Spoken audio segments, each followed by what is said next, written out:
Hi, everybody.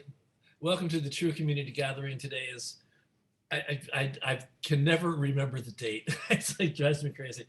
Today is the 21st. Welcome to the May 21st gathering. As some of you who are new to us are finding out, we've been doing this now since August 17th, 2020. So this is something like the 55th or 56th show that we're doing here. The gathering is basically to bring people together in a room so we feel a little less isolated.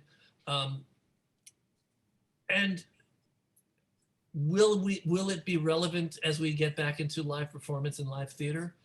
My answer is yes. I think we're going to probably continue doing this even when theater reopens, because how else am I going to actually have a room full of people from Seattle, California, Europe, just all over the place. Texas, we have people, and this is a format that allows us to actually all get together as a community, no matter where we happen to be located. So I'm planning on keeping this. In the meantime, I hope everybody's vaccinated.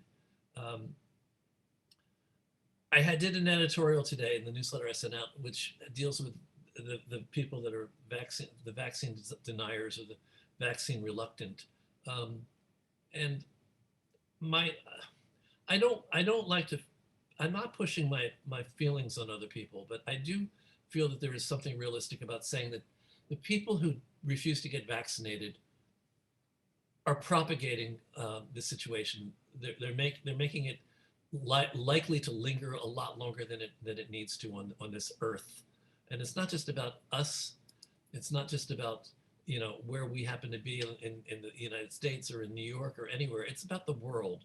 The world has this problem, and we are all part of the solution. So I don't know what to tell people who don't want to get vaccinated other than please, pretty please. So we've been trying to deal with different topics every week that have to do with staying relevant in this shutdown. We've been going through this period of just not knowing what to do and not knowing how to get our work out there. And we found solutions over the past year. People have discovered Zoom, people have discovered podcasts. We've discovered all sorts of things that actually let us continue to act as if we are still in a business and still vital and still relevant and still creative. And in fact, it has made us, many of us, actually relevant and actually creative. There's been a lot of changes over the past year as the business has adjusted to this weird situation we're all in. And we're going to talk about how COVID has affected theater and affected contracts and costs. Things are costing different now. The contracts are different than they have been. I want to talk to Martin and Erin about how that has evolved over the past year and what it's going to mean in terms of us going forward as we begin to reopen and begin to come back into live theater. I think they already know that that's what we're going to talk about, but I want to introduce my friends. They're not just my guests, they're my friends. Erin Craig and Martin Platt. Erin, let's do ladies first, and why don't you say hi to everyone and tell us a little bit about what you're up to and what you've been doing. Sorry, Martin. You'd be much more interesting, so we'll have you go second. Thanks, Bob. Hi, everybody. I know many of you, and I haven't seen or had a glass of wine with so many of you in so long. I'm very excited to see your faces. Somebody's already having a glass of wine. Brilliant. Apparently. I love it. We're quickly muting people as we find them. No, it's so good. So I'm a producer or I was before the pandemic. And since the shutdown, I have had the opportunity to become a producing director at a nonprofit up in Connecticut. And so many things, but I'm looking forward to moving forward with all of my projects commercially, as well as having this opportunity to work in the nonprofit sector as things start to reopen and as we all find new ways of producing, which is, I guess, part of what we're talking about here. We've actually produced 3 shows in various formats since September of last year. And it's an equity theater here, and looking at how all of it works. So I'll stop there and let Martin introduce himself. I do want to ask you a question. Oh, I guess I'm also the foundation. I'm also one of the co-teachers of the foundations class. Sorry. But I do want to ask you, the theater company that you've been working with, when was it first? When was it created? So the theater company is called ACT of Connecticut. It's in Ridgefield, Connecticut. We are actually we just 2 days ago. No, sorry, it feels like 2 days. 4 days ago, finished our 3rd show in the 3rd season. So it's a very young, very new company that really felt the need to continue to produce, and continue to engage the audiences during this very difficult time. Yeah, the company was really just getting up and started when COVID hit. I think officially it was founded in 2018. Is that correct? I think that was the official date I saw. The first season was in 2018, and then yeah. So it's an interesting. It's a very specific story about a company that's so new that it, in some ways, could afford not to close, and because it was still in its formation period. But it's going to be interesting to hear you talk about how this shutdown has shaped this company, because I'm sure that it's had an impact. Martin, tell us who you are and what you do. What do you do? I do a lot, I guess. I'm a producer, general manager, and I'm also a director, which many people forget, but that's okay. Your sound is going in and out. Sorry, is that better? So far, that's better, yeah. I was in a long-time business partnership with Dave Elliott, who's moved to Boston. We're still working on some projects together, one of which begins Monday, which is the streaming of the archival video of our Drama Desk Award-winning show, Georgie, which is streaming through Theater Mania, whatsonstage.com, New York Theater, God knows where else. And we're also working on a Broadway-bound musical, about 3 or 4 years away, called Come On, Let's Go. It's the Richie Valens musical. Tony Tacconi's directing. Louis Perez and David Hidalgo from Los Lobos are writing the score. And what I can say about it is it's the Richie Valens musical, and it's neither a jukebox musical nor a bio musical. And that's all I'll say about that right now.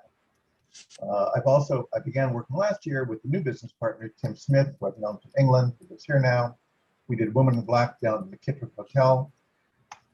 It'll be back later this year. It's opening next week at the Spoleto USA indoors in Charleston, and then going to Austen. We also worked on The Last Ship starring Sting. That was on tour. That will be back. And we're working on 13 other shows together, including Everybody's Talking About Jamie, coming from the West End next year, on tour before it goes to Broadway. A new Matthew Bourne dance piece. The Jungle is returning to St. Anne's, working on the new Richard Nelson play at Hunter. The Michaels, a lot of stuff. Oh, also I wanted to mention Connor McPherson in St. Nicholas, starring Brendan Coyle, who was Mr. Bates on Downton Abbey, and a new musical starring Leslie Nichol, who was Mrs. Patmore on Downton Abbey. And he may be taking over an off-Broadway venue, but I can't talk about it. Oh, tease, That's my life. tease. That's my life. Taking over an off-Broadway venue, indeed. Martin, you've been kind of my touchstone for what's going on with equity over the past year. Do you want to give us a brief recap and kind of catch us up to where we are? And yeah, and I'm also really curious now that we are very definitely heading into reopening, a return of live theater.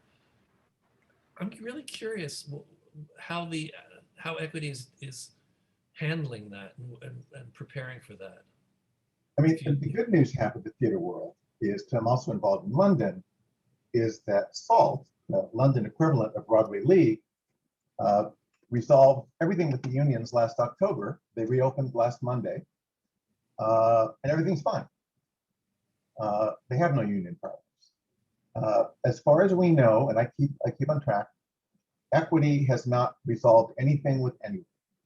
Nothing Equity says has any meaning because they have to negotiate, right? They can't impose their will.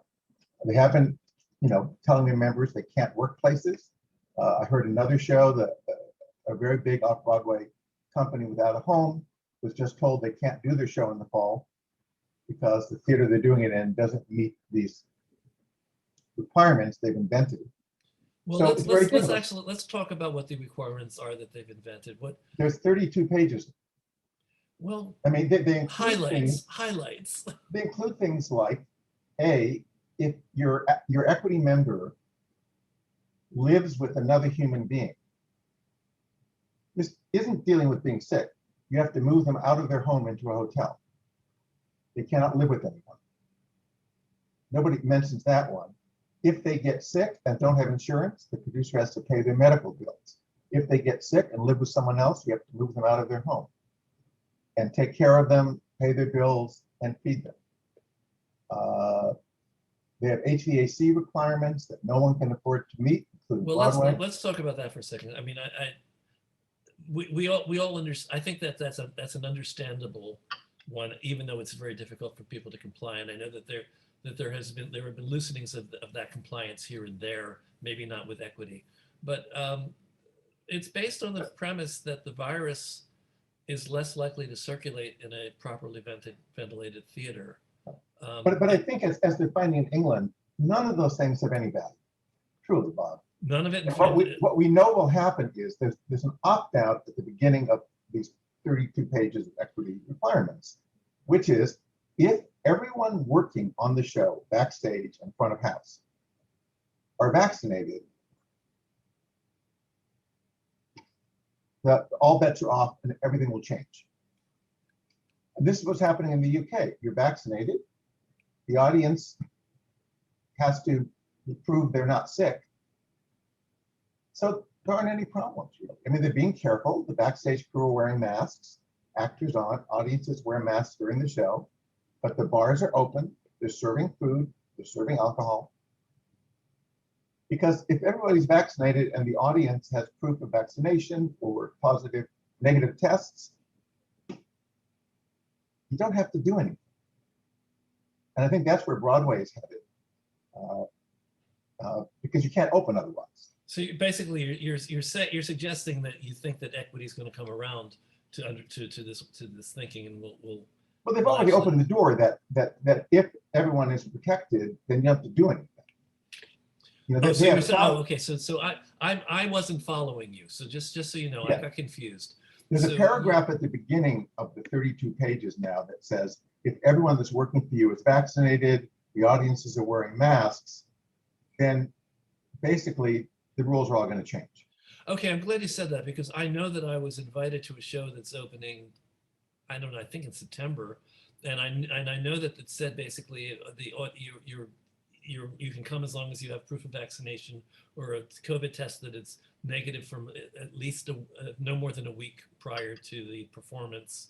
And it also said that there wasn't social distancing, and there wasn't, I don't know whether they mentioned the masks.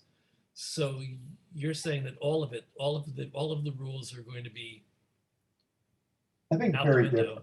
I mean, Equity somehow missed the memo, the scientific report that touching things does not give you COVID. So they have page after page of cleaning everything, like constantly. And science has said repeatedly that it was an error to ever have said that, because it does not spread the disease. Plus, you're all vaccinated backstage. Come on, guys. You don't have to clean the prop 12 times. So I think all this is going to disappear. The hysteria that Equity has created. Okay, so in the and meantime, nothing has been negotiated. In the meantime, just I know you're going back. You're going to be putting you back in information that you've shared before. But just to give a little bit of context for everybody, um, where we are with the whole issue with equity was that we were trying to figure out whether to use equity or SAG for our Zoom presentations. So actually, let me bring Erin into this.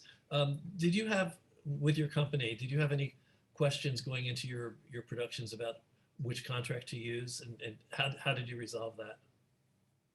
Oh, yeah, because so the company's 180 seats. It's an equity SPT 5 contract. So we actually are on a contract, but we were in our final, this last year was to be our final year of the preliminary contract, meaning everything about the contract was to be renegotiated at the end of this year.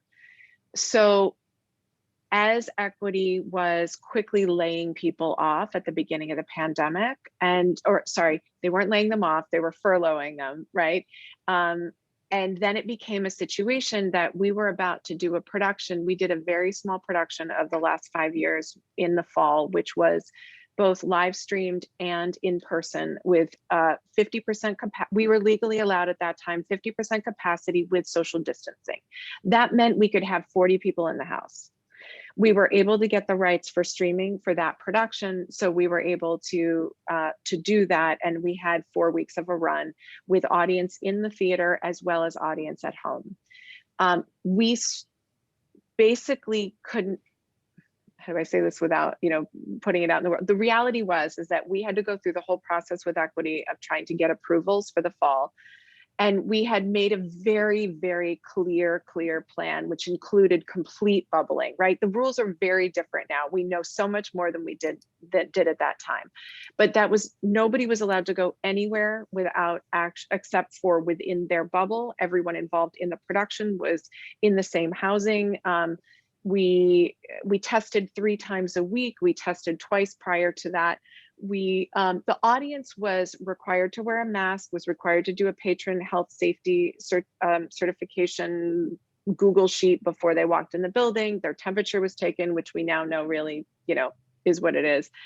There was sanitization process. There was all these, but basically what it came down to is that equity, the week before we were about to go into rehearsal. It wasn't even the week. It was the day before we went into rehearsal. They still had not given us approval. And so we had to make a decision whether we were going to go forward anyway or not. Now, meanwhile, our normal rep was no longer there. So we were dealing with somebody who actually only really deals with production contract, which was fascinating because they, of course, knew nothing about the SBT contract, right? So that's the other problem that we have, is that there are about 7 people left in the offices at equity, other than the higher ups, and they're doing contracts they've never actually read before. They're trying to negotiate with people about things that are constantly changing. We have been through 4 reps since September. We're on our 4th, and the third one was in California, and does nothing to do with, no work on the East Coast whatsoever, totally different office, so on and so forth. So anyway, we finally did get approval. We had to we had to do a lot of pushing with them and sort of strong-armed. And luckily the person we were working with at the time felt very much on our team. And so he was able to help us push it through.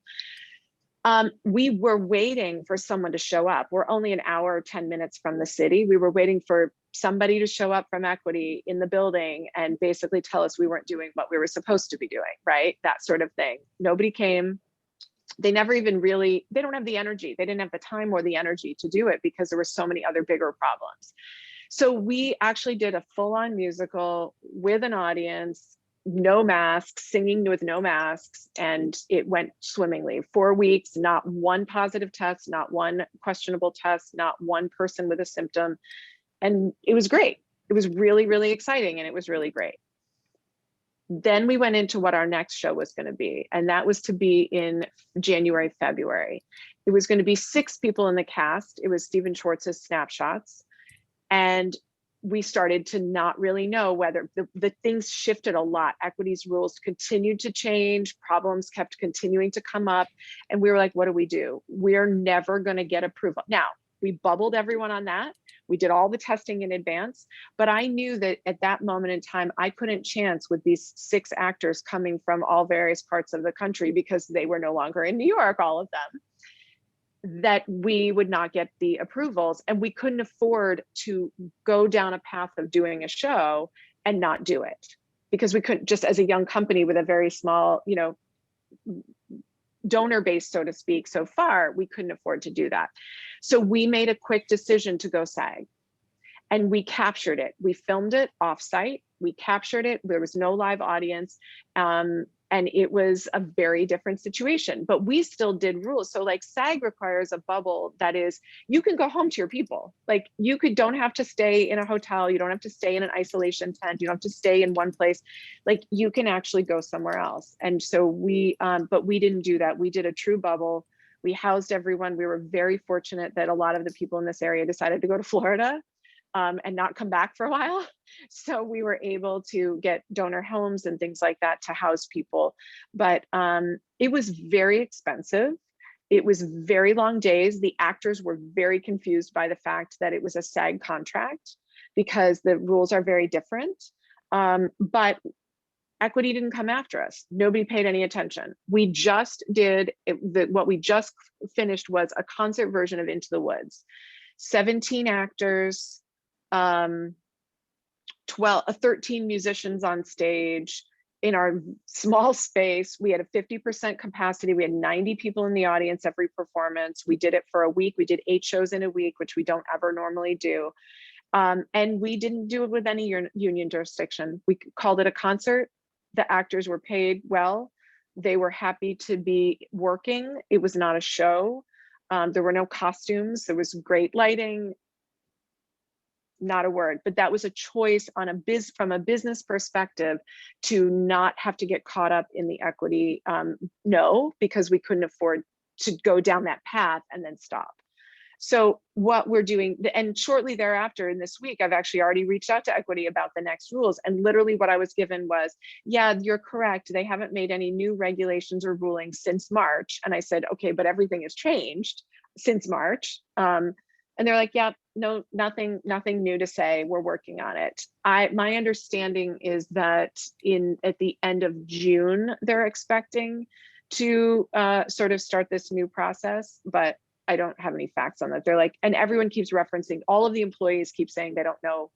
And you can't apply, you can apply for a season next year, but if you put in a safety plan right now for the fall, just like Martin was talking about, you're gonna get denied, just because the rules are what they are right now versus what the rules are going to be later. So it's very crippling and challenging for people who are trying to plan ahead, but there are changes coming. It's just hard to know what they're going to be and how hard we're going to have to fight as producers to push it through in a different way. Well, let I me think one ask of the you other this. things that will affect people also is that, you know, Equity has 2 things. They have contracts like the SBT, Off-Broadway, Broadway, Lord. They also have codes. And two of the codes that we all use a lot are the 29-hour reading and the showcase code. They cannot be used. Equity's position is they're too busy trying to figure out how to make the contracts work. So they've taken all the codes off the table and they're not usable by anyone. But what they've done is they've sent, but for now, they've sent us all, because we're working on Zoom, they sent us all to SAG. So we're all working using SAG contracts. But they also took the workshop. I'm not at the tipping point where I want to talk about going forward into live theater. I'm still want to look at what we're doing now and how that's been changing. You make it sound like it really hasn't been evolving at all. It's just sort of like been sitting there like a wet dish rag. I mean, with Georgie, which is an archival video of a production we did that we streamed, we used the Equity agreement that they promulgated when SAG gave them jurisdiction. And it was fine. Conditions aren't bad. SDC, USA, and Equity, all 3 of the unions, have very reasonable deals for using an archival video to stream that. So that went very smoothly. Well, that's also something that you also were going to talk about today. I mean, the whole streaming of Georgie. What are the contracts? What was the negotiation like to get permission to do Georgie on streaming. Well, You gave me some figures, so there's not really a negotiation because each union just comes up with their terms, and you can like them or not. But I mean, it cost us a little bit under $20,000 to put this together, to go live behind a no, paywall. let me ask you something. I should know this, but I'm not sure I do. Is this an archival recording of Georgie, or is this It's the recording we made, yeah, during the production at the Davenport in 2017. So it's an archival. Yeah, and then we had it. We had an editor clean up the sound, do all the bells and whistles, titles and music and all this stuff. So it's a presentation thing. So it looks like a video you'd want to watch. I worked with the marketing team from that show to do promo videos to use on the site where it's being sold. And also, just so we can state it, it's a one-person show, so it's not as complicated. Yeah, it's 2 equity contracts, and you pay, because we're charging, the equity deal is you pay $200 a week for every week you're streaming to each equity member, plus pension and health. And the designers, the director gets a quarter of their fee for every 4 weeks you stream. The designer is the same, and you pay benefits on those. So it's not horrible. It's not horrible, So you got it ready, and you took an archival version of the play. You put it through an editing process, a post-production process of some sort. You got it ready, spruced up and nice, and probably did opening credits and closing credits and all that sort of thing. And were able to get it onto a platform, and it cost you under $20,000. It cost you, I think you said $18,000. 17.5. 17.5, yeah. And we put it on, we looked at all the platforms. We went with Theater Mania because they have a good marketing package they include, and they also include putting it on whatsonstage.com, the London platform. And then New York Theater is working with us. They're promoting it. And so is El Portal in Los Angeles. And so am I on my newsletter. So let's talk about, this isn't exactly what I said we were going to talk about, but I think it's very important. Talk about looking at the different platforms and talk about what the differences were in the platforms, and what some platforms offer and what other platforms offer. You said that Theater Mania was your choice because you thought it had a good marketing arm that was accessible for you. I mean, they all charge you, right, for being on the platform and for some services they can provide. And I mean, it's on their website. We're doing a package with Theater Mania where they take 20% of the ticket price, but we get a lot of marketing bells and whistles from them for that, and it makes it worthwhile. The other services like Broadway Direct and Broadway HD, which also have streaming platforms, they're a little more expensive to use in a lot of ways. For your startup, the startup on Theater Mania, I think, was $500 for them to get it onto the platform. Well, they did a massive amount of work. The Broadway HD and the other one you mentioned, which I've looked into for different reasons, there always seems to be an implied advantage of cross promotion, being part of their website, being on their website. You're being cross promoted because people are seeing you in searches. Do you think that that's worth it? Is there much that you get? It depends upon what they've got. We looked at those sites and saw the programming they had. They were offering, and we didn't want to be in the middle of that program. On Broadway HD, it's all these Broadway and West End shows. Well, we're going to disappear on that platform because we're not as interested. Not too big, not too small, just right. And Broadway Direct doesn't have as much on it. We didn't want to do it ourselves. And with Theater Mania, they're good to off Broadway anyway. And the advantage of being on the London site was very appealing to us also. What are the costs in streaming on these platforms? I mean, Theater Mania was a $500 startup charge, and then you can have a package where they take 10, 15, or 20% of the ticket price, and they give you different levels of service. Okay, I was gonna say, yeah, but if I had a choice of the three, I think I'd take the smaller one, the Well, 15. But then you don't get much. And then the Okay. deals that we made, because we're not looking to get rich off this. We'd love Ed to make some money, who wrote it and stars in it. But for instance, for the York and El Portal, we've given them 40% of the ticket price to help support them. So theaters that are taking it, we're giving them a big chunk of the money from tickets they sell. A, to encourage them, but also because everybody needs money right now, especially the York, where their big losses in the flood. So let's get into some specifics. Okay, Erin. No, I was just going to say, because we actually are working. So when we put out snapshots originally, we worked with we worked with Stellar Ticketing for that, and they are doing more sort of long-term programming now too. They're a new company, started originally by one of the founders of Gold Star, I believe it was. Yeah. But one of the things that was interesting with that is that we did work with a touring marketing company who reached out to us because it was Stephen Schwartz and because they, was a product that people didn't know. And we made a deal, like Martin is saying, with a bunch of regional houses and performing arts centers around the country, where we would give them a percentage of the ticket sales that they put out there. And we made specific codes for them so they could market it to their people and actually make some money during that time and have content, because they needed things at the top of the year. Simultaneously, then Broadway HD has decided to pick the product up, so as a licensable product, basically. So when it gets distributed, the reason they wanted it is because it's Schwartz, right? So we had to sort of figure out and the reason we thought it was a good idea on Broadway HD was because it was Schwartz, whereas perhaps with a different product, like Martin is saying, we would have chosen something else. So I just wanted to tag that Broadway HD thing in there. So I wanted to clarify a couple things that I'm not sure about right now. So Erin, you talked about what ACT has been up to and what they've done. Have they done anything that's been virtual? Have they adapted in any way to Zoom? Have they done anything there?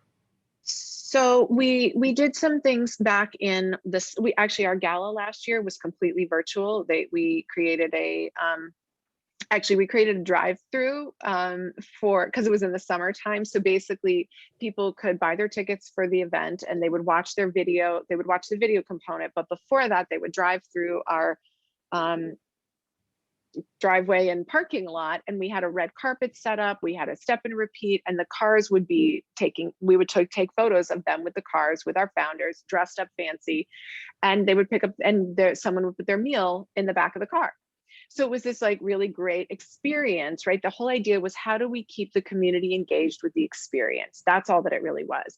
Then they watched the video at night, and then there was an interactive over text sort of conversation.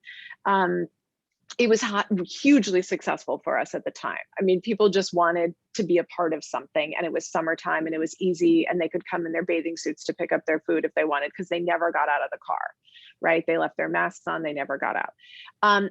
We've also did a regular sort of once every other week, I think it was, in the fall and winter happy hour, which was over Zoom. It was StreamYard, actually. And that was something that was just a free program. We would bring guests on and would talk about. I have to ask, why StreamYard for a happy hour? I think it was because you were just starting to say that because you brought guests on. You had people come in and entertain. So people would come on. They would do like party games, and they would just have, they'd be in the 3 different homes or whatever, and it was just easier for the person who was our artistic director was doing that at the time, and so it was easier for him to use that platform. Okay. So we've done quite a few things. We actually did a holiday show last year that we, filmed basically from an iPhone. I mean, everything, that's the other thing I should say. Everything we've done has been on an iPhone. We didn't go, last 5 years was streamed on with cameras, obviously, and so was snapshots, but all the rest of the things have been on iPhones. Nobody, we didn't go and invest in $1 million camera or other gear like that. And I think the quality is actually very good in terms of the video quality. I think it's actually very, very good. iPhone has a terrific camera. Yeah. So it's Yeah. been like, so it makes everything really easy for people, which has also been really fun. One thing I'd like to mention about that's interesting, that I think we're all watching carefully, is Kwame Armah, who was the artistic director at Center Stage, went back to England and is the AD at Young Vic now. And they've just announced that coming out when they reopen very soon, not just now, forever, as long as he's there anyway, every single production they do in the theater will also be streamed and for sale streamed to watch in your home, because his theory is that going to the theater as the only way to see theater is no longer a valid way to go forward. Bingo. So I we agree. got to where I was hoping we were going to get. Yeah. I was trying to build a foundation to finally talk about how we're taking what we're doing now and how it's going to be influencing what we do later, even when we go into live theater. I do agree with you. So I've already heard about people whose developmental plan, not developmental plan, but their production plan includes a live and also a virtual component. So let's talk a little bit more about that. I mean, Erin, you're developing Austen's Pride. Have you thought about how to use that, for how to do a virtual version and how to monetize using a virtual recording of it? Yes, we've talked a lot about that.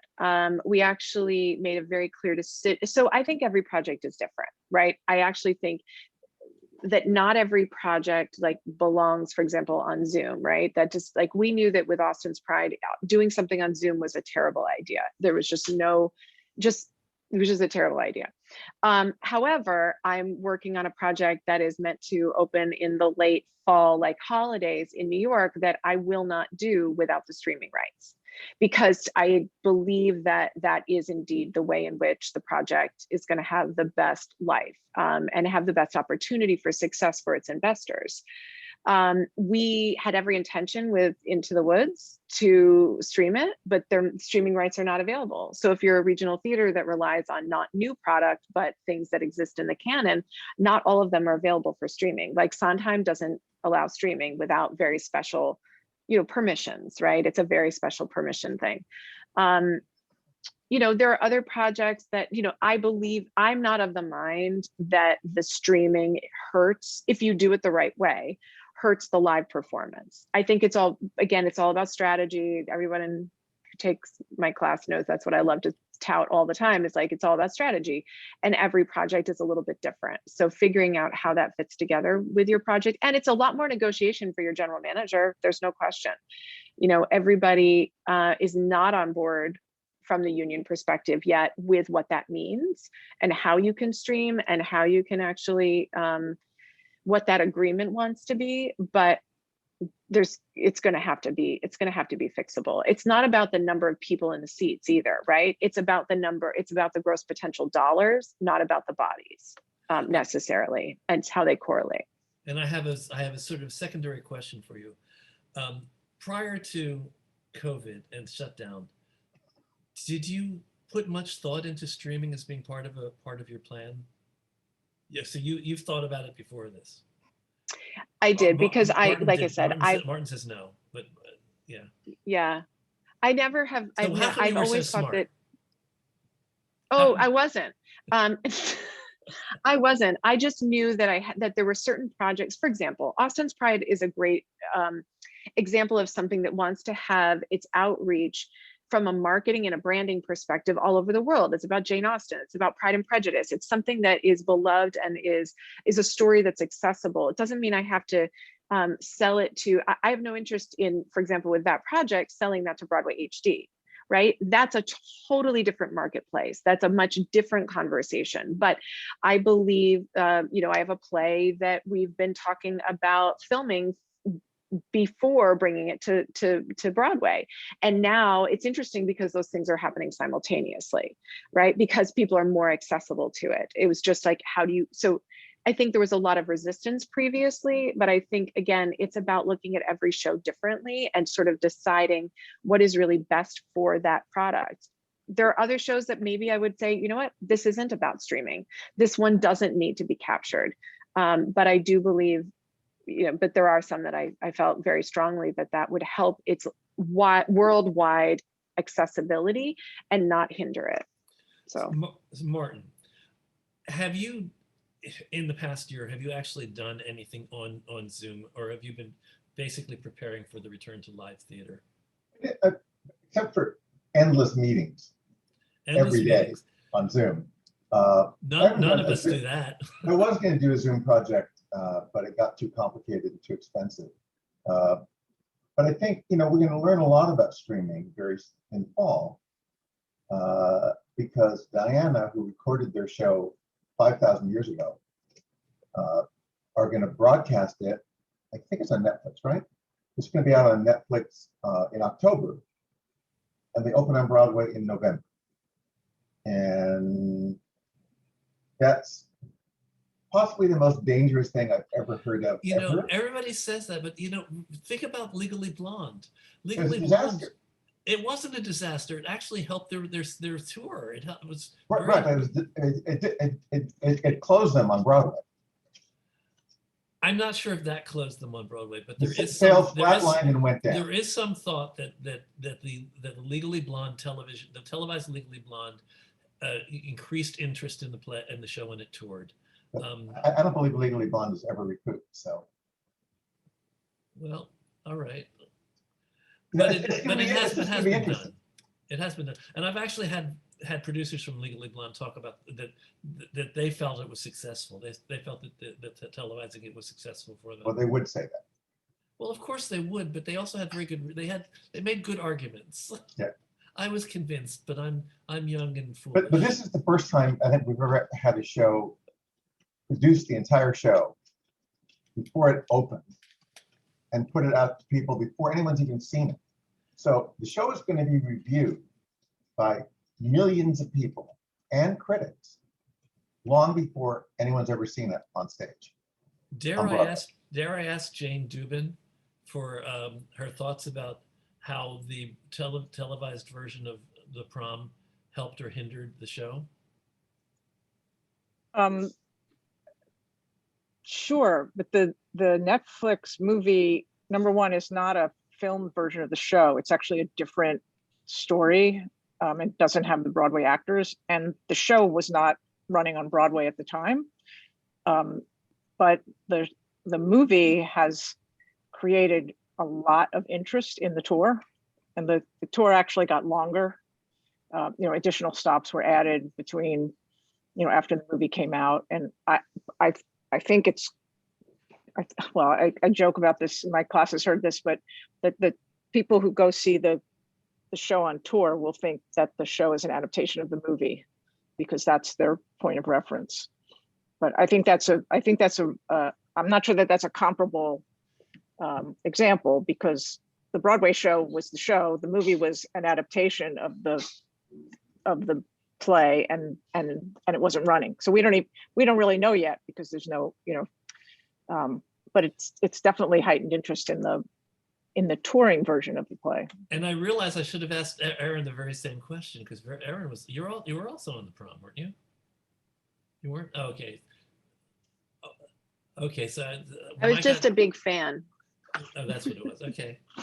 I remember talking to you about it. So let's just take it as a given that people are going to be thinking, they're inevitably going to be thinking about how to incorporate a streaming version or a film version into an overall plan. Martin, going forward, are you thinking about that? I mean, you have some shows in the works. Are you bringing Woman in Black back? Yeah. I mean, you never mentioned that, by the way. Did you? I did. So what is your plan for bringing that back? Well, it depends. We're not 100% sure that we're going to the back to the McKittrick, waiting to find out. But if not, we'll go into a normal. Oh, you froze. We've lost Martin. Oh well. So hi, Erin. How are you doing? It's you and me now. while we wait for Martin to find a way of coming back to us, I guess want to know his answer. I'm waiting for his answer too, but I don't think I can wait this long. I hope he knows that he probably needs to log out and log back in. We'll see. Anyway, let's go to some of the questions that have been coming up in the chat. One of them was, where is it? Oh, I can't find it. Oh, I guess it's related to what we're saying. David Kaufman wanted to know if we think audiences will accept Zoom-style theater or simply shot and edited streaming in the fall. So he's looking at the difference between shooting something, I guess, shooting something from stage and actually creating something in Zoom.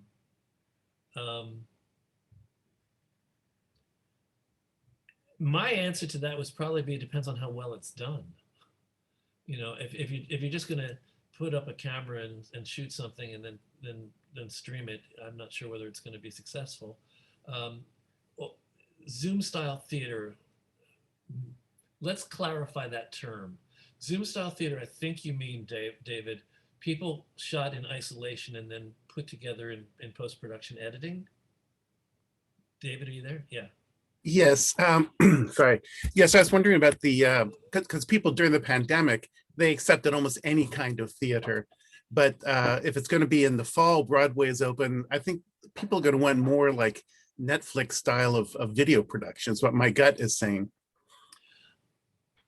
I agree. I think that we're not going to have a lot of room for talking heads and frames.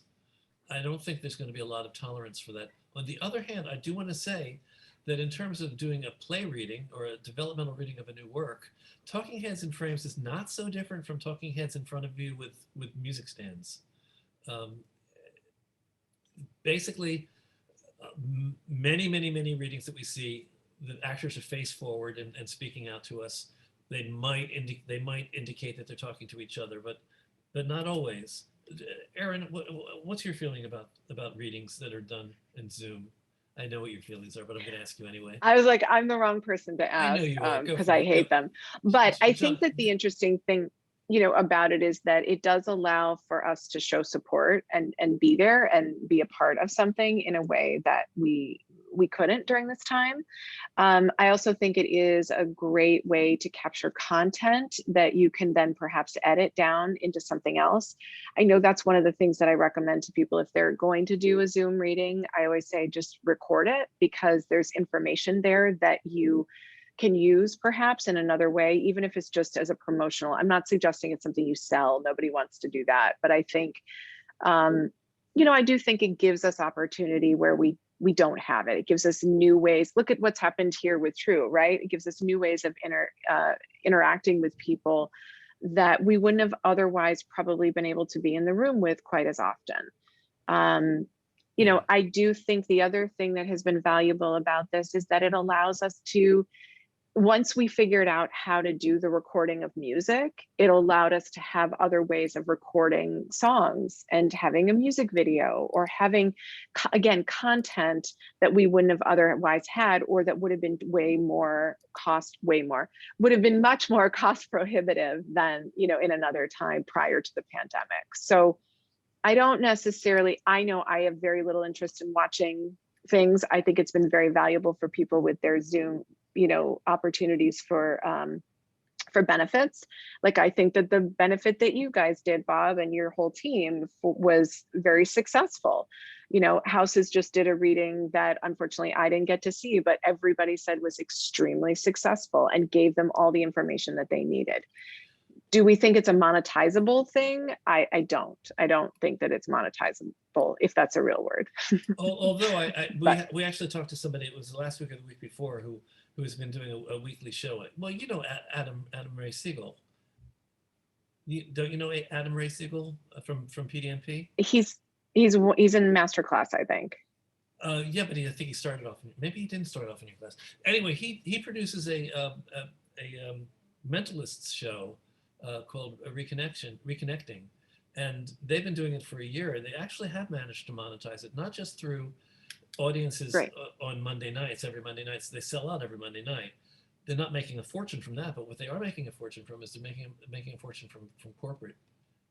They have a lot of corporate clients, and Great. there may be ways for other people to think of the work in terms of being entertainment for a corporate event. And then, Yep. then you can Yep. No, that's a good point. monetize Zoom. Yeah, monetizing Good Zoom point. does often feel like an oxymoron, but there are things that can be done. I think, to me, the secret is thinking in the medium. You have to basically understand the medium, understand what it can do, and let it do it. Zoom can do some things. One of the things that Zoom can do is Zoom can be extremely intimate because it puts those faces right next to you. I mean, people are talking right at you. You're seeing a full face, unless somebody is doing a waist up reading of something. But normally we're seeing faces. So you see a lot of the intimacy. You see a lot of the nuance of expression on the faces. So that's one thing you can use. I've seen successful readings that have used virtual backgrounds. They put everybody against the pretty much same virtual background. People that are really, really good at that will take a virtual background and they'll divide it into parts, and they'll make sure that each character is in a certain part of that virtual background. So not only are you seeing people against a virtual background, but they seem to be in different parts of the same room. I mean, there are things that you can do. I actually forgot I did a Zoom reading early on. I totally forgot about this last fall. We did right before I go over Zoom live we did it as a presentation and we raised money for charity. That's the suicide play that I and actually the interesting thing is that we captured it. It worked very well with stars. We would never have been able to get the stars to do it. It was Vanessa Williams and Blair Underwood and Hari Neff and, oh gosh, I'm sorry, I'm forgetting the other person, but it made it possible for them to do it, which then helped to raise awareness, of course, but also in capturing it, the play is now in licensing, which it wouldn't have been this quickly over this year because they had the opportunity to see what it was. And now it can be done by people all over the world and they will raise money for these charities. So it's like, I mean, I just think, so that was a very beneficial Zoom situation. Absolutely. I forgot all about it. Just to clarify, the Theater Authority actually lets us do these things without necessarily paying people, although we always do. We pay them anyway. Right. And then it lets us stream for 4 days. There are ways of streaming longer, but you have to pay a lot. I think that not through Theater Authority. Theater Authority, it's absolutely it's over and done after 4 days. Take it down; it doesn't exist. But if you go into SAG contracts, which we've talked about earlier, SAG allows you to stream indefinitely. I think you can go for as long as 6 months. And so it's a tool. So Zoom becomes a tool. That reading becomes a tool.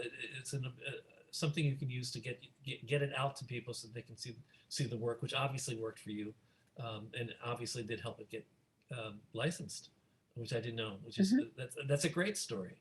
That's a great success story. Other people in the chat are talking about getting donations.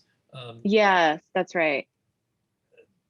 Bye, Kate. Nice not seeing you. I'm not sure if donations is what we mean when we say monetize, but no, does. But I think it's a good point though, Bob. I think it is a really good point because with so many nonprofits, that's what they really need. You know that, and so I think that's a good point that I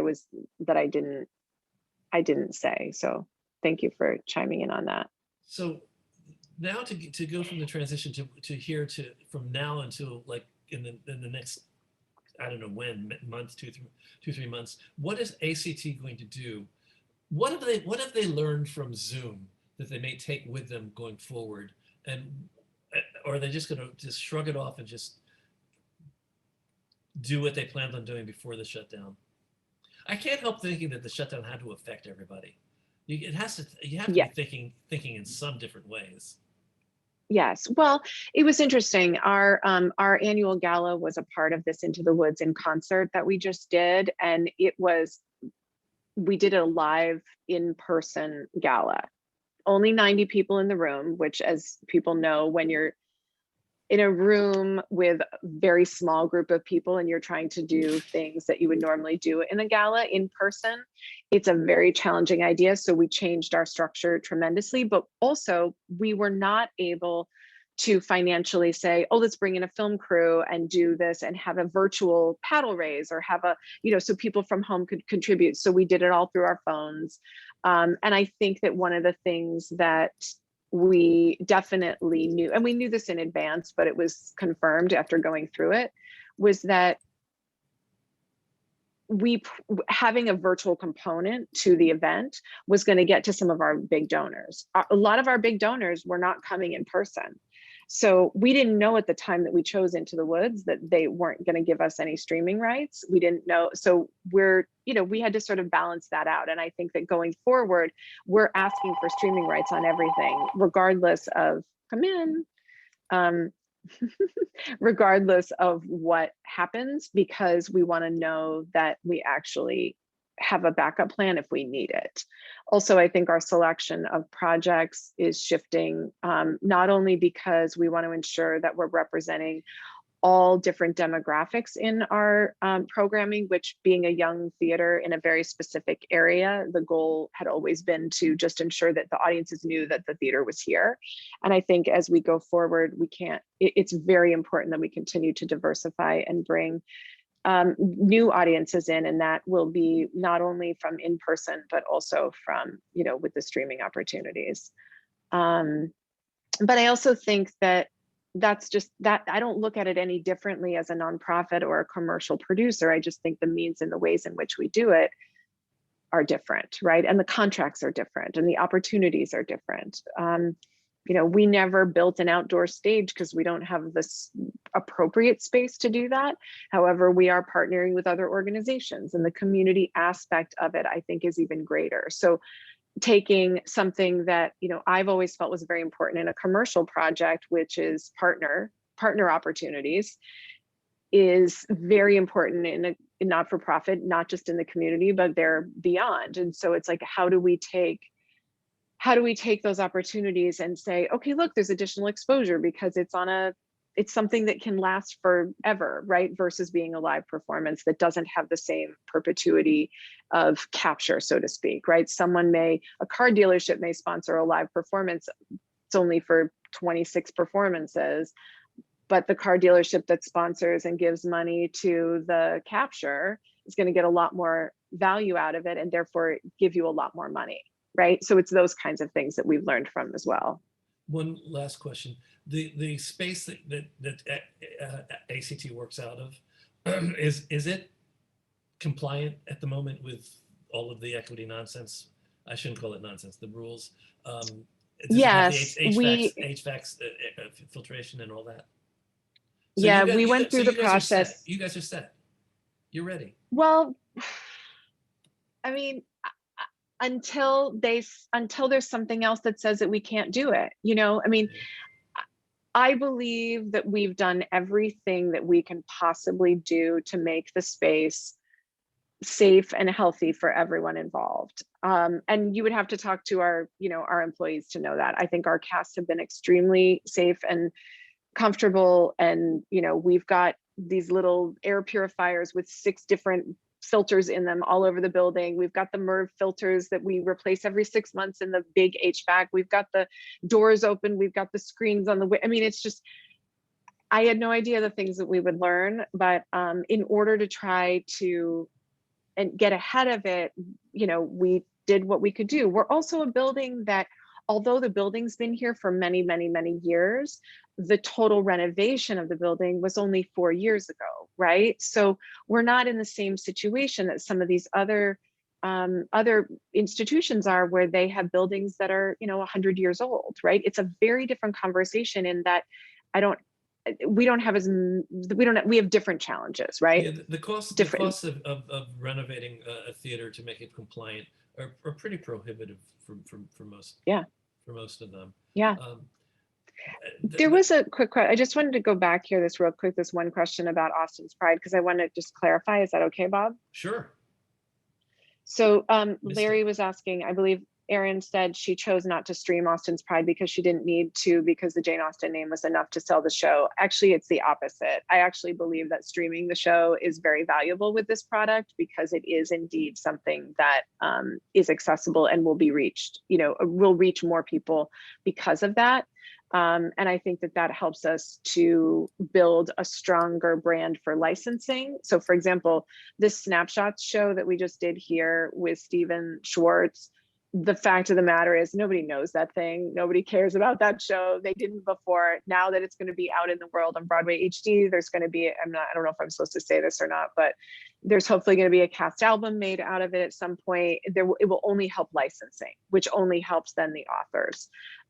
It's nothing for us in terms of a theater, except that we get to have our name out there, which is really cool. So it's, so those kinds of things do help. And I do believe that, using the brand names, whether it's a star or whether it's something else, that does help in the longevity of the product and its live world, as which is what we're really all doing here. So we're at a cusp, everybody. I'm sorry Martin didn't get back on. I know, I feel bad about that. But I will tell everybody that you all thanked Martin for being with us. But I was going to say we're at a cusp. He's amazing. We're really at a point where it looks inevitable that we're going to be reopening live theater, and less likely that it's going to be disastrous. We've seen over the year countries that have opened and closed, opened and closed, opened and closed. Australia managed to stay live and keep the live theater open, but they were masked. They had the filtration, and they did the social distancing up until recently, I think. Or I'm not sure if they've ended that yet or not. Safety first. I will still subscribe to safety first. I also think that we are going to see live theater return. Kudos to whoever bought tickets for David Krakowski for buying tickets for Company, and for supporting Murray. Let's all start thinking about whether that's really it's an interesting question we each have to ask ourselves. How comfortable are we going into a theater with other people around? They're saying now that theaters will be able to play at full capacity as long as everybody's vaccinated. Okay. Okay, I think I'm still wavering. I don't know how everybody else is doing on it, but we all have to make our own choices, and we really have to at least embrace the fact that we've got a future that looks a lot better than the last year. So thank you, Erin, for being with us. Thank you for giving us some insights into how we're going to be moving forward. And I was particularly interested in hearing the story of ACT and its evolution during this whole period. And it seems like it's going through, you made some good choices. You and your company have made some good choices, and it looks like you're strong and ready to go forward and I'm going to take a vacation, and that's what we need to do now. Yeah. And Martin, I don't have anything I can sum up with him other than the fact that he's back in the game with Georgie, but I know he's also got specific plans for bringing his live shows back. So yeah, that's where he's the smart one. Yeah, he basically, step by step, everything that's happened for the past year, he's the one that I've asked, okay, where are we now? Okay, where are we now? Yeah. So everybody in the room, join me in thanking Erin for being a great speaker and also a great teacher. She is the person that teaches our Foundations producer development class. And we pay special attention to self-producing artists. So anybody who's interested in the class, please talk to us about it. Talk to us about it, definitely. And Jane, thank you for being part of the masterclass, for being the masterclass, for being the instructor in the masterclass. So everybody, come on in. Hey, Bob, can I just ask Erin a quick question? Sure. With Right Before I Go, are you licensing the video, or is it helping you to license a show that they can then do live? Just so everybody knows, right before I go, it's the name. Somebody's at my door. There's the name of the show that was a benefit for suicide prevention or whatever you would call it. Okay, answer. Right, suicide prevention. I should also say that because everyone here knows Cheryl, that was produced, that Zoom reading was produced with and in collaboration with Cheryl Weisenfeld. So we're not licensing the video because we don't have the rights to do so. And also I think it was a one-off, but it was the licensing of the play. So. Hi, Jane. Hi, Erin. The reason I asked the question is that I'm just wondering if there's if somebody produces like a well-structured video, virtual production, why not be able to license that if you have all the rights and everything like that? Yeah, And is if there a you're on a market for side that? contract, you can. If you're on a side contract, you can do it. If you're on an equity contract, it's sort of a double down, like one of the equity media agreements, it's sort of a double down on the pricing. But yeah, we did it as a benefit, and yes, they were paid, but they were not, and they're celebs, and there were a lot of other pieces that went into it. So along those lines, one thing that Erin said, it piqued my interest. It suggested that there are different types of rights you can strip out and monetize, such as stripping out just the streaming rights and monetizing that, offering that to investors.